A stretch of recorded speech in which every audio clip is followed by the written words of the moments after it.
જે આ અમરેલીનું લેટરકાંડ વિશે અત્યારે જે સમગ્ર ગુજરાતમાં ચાલી રહ્યું છે, ત્યારે એક પાટીદાર સમાજની નહીં પણ કોઈ પણ સમાજની દીકરીને આવી રીતે જયારે અન્યાય થયો હોય ત્યારે ખરેખર આમાં આવી તપાસ થવી જોઈએ, એમાં હું માનું છું। એટલા માટે કે ભવિષ્યમાં ક્યારેય પણ કોઈ પણ સમાજની દીકરી ઉપર આવું ક્યારે ન બને એની માટે પણ એક તકેદારી રહે, એના માટે પણ હું માનું છું કે આમાં ખરેખર તપાસ થવી જોઈએ, જેથી કરીને આમાં પોલીસનું ઇન્વોલ્વમેન્ટ છે કે અન્ય કોઈ રાજનેતાનું ઇન્વોલ્વમેન્ટ છે કે કોઈ પણ વ્યક્તિનું ઇન્વોલ્વમેન્ટ હોય તો આમાં ખ્યાલ આવી જાય। એટલા માટે મારું કહેવું જરૂરી છે। મારી સાથે અમરેલી જિલ્લાના પૂર્વ સાંસદ નારાયણભાઈ કાછડિયા જોડાયા છે। નારાયણભાઈ, પહેલા તો સ્વાગત છે તમારું ન્યૂઝરૂમમાં। Thank you. નારાયણભાઈ, દિલીપ સંઘાણીનો મુખ્યમંત્રી ભૂપેન્દ્ર પટેલની સાથે મુલાકાત કરીને અમરેલી લેટરકાંડની તપાસ આખી એ હાઈકોર્ટના નિવૃત્ત જજની અધ્યક્ષતામાં કરવામાં આવે, કેમ કે પૂર્વ પ્રમુખ મનીષ વઘાસિયાએ પત્રકાર પરિષદમાં દિલીપ સંઘાણીનું પણ નામ લીધું હતું।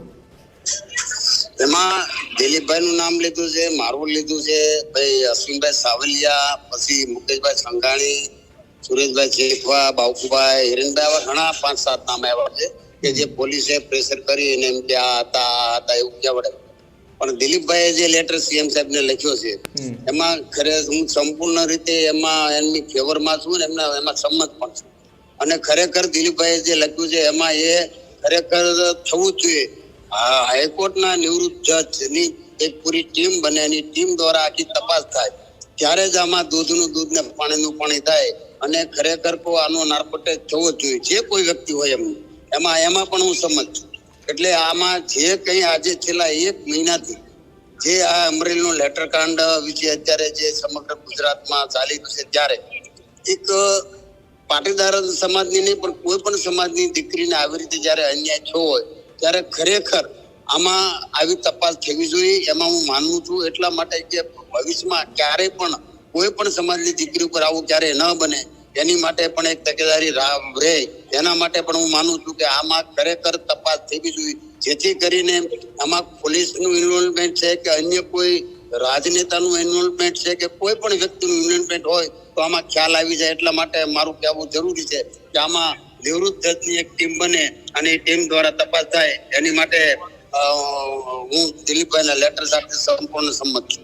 નારાયણભાઈ, આખી આ ઘટના પાછળ અમરેલી લેટરકાંડ અને સરઘસ કાંડમાં નિર્લિપ્ત રાયે કેસની તપાસ કરી રહ્યા હતા, એમની તપાસ ઉપર કેટલો ભરોસો છે આપને? એમની નિર્લિપ્ત રાય અહીંયા અમારા જિલ્લાના એસપી હતા અને એમાં અમને પૂર્ણ ભરોસો છે। નિર્લિપ્ત રાય ઉપર પણ પૂરો ભરોસો। જ્યારે એ રાજ્યના ડીજીપી જયારે આ પાકનું તપાસ સોંપશે ત્યારે એમાં જે કઈ છે એ સામે આવવાનું જ છે।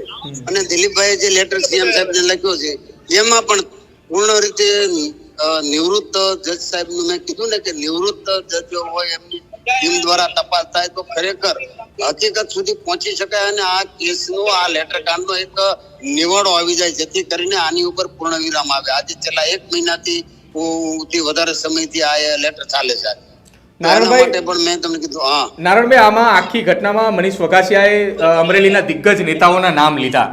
આખી આ ઘટના પાછળ કે અમરેલીના દિગ્ગજ નેતાઓના નામ આવ્યા છે, એટલા માટે જ મેં કીધું ને કે ભાઈ દિલીપભાઈ સીએમ સાહેબને ક્યારે લેટર લીધો કે ભાઈ આની સંપૂર્ણ રીતે તપાસ થવી જોઈએ, તપાસ થાય તો જ આનો ખ્યાલ આવે। નારાયણભાઈ, તમે નાર્કો ટેસ્ટ કરાવવા માટે તૈયાર છો? મારી તૈયારી પૂરી તૈયારી, પહેલો હું કરાવીશ। અચ્છા, એમાં મને સવાલ જ ન હોય, દરેક નો થવો જોઈએ, એટલે ખ્યાલ આવી જાય બધાને કે ભાઈ આનું શું છે હકીકત। અચ્છા નારાયણભાઈ, આખી આ ઘટનામાં થયું શું? ભારતીય જનતા પાર્ટીની અંદર અંદરો નેતાના એકબીજાના લેટર વાયરલ થવા લાગ્યા છે।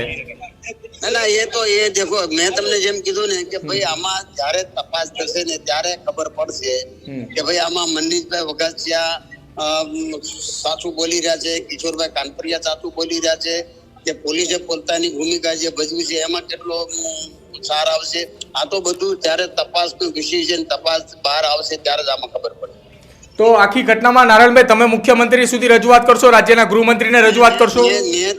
મેં તો 28 તારીખે મારા જ મોબાઈલમાંથી રત્નાકરજી, મુખ્યમંત્રી સાહેબ, પાટીલ સાહેબ બધાને લેટર મેં વોટ્સઅપ કરીને મૂકેલો છે કે આ લેટરનું FSL થવું જોઈએ અને પૂર્ણ તપાસ થવી જોઈએ। મેં તો 28 તારીખે 28/12 મેં આ રજૂઆત કરેલી છે।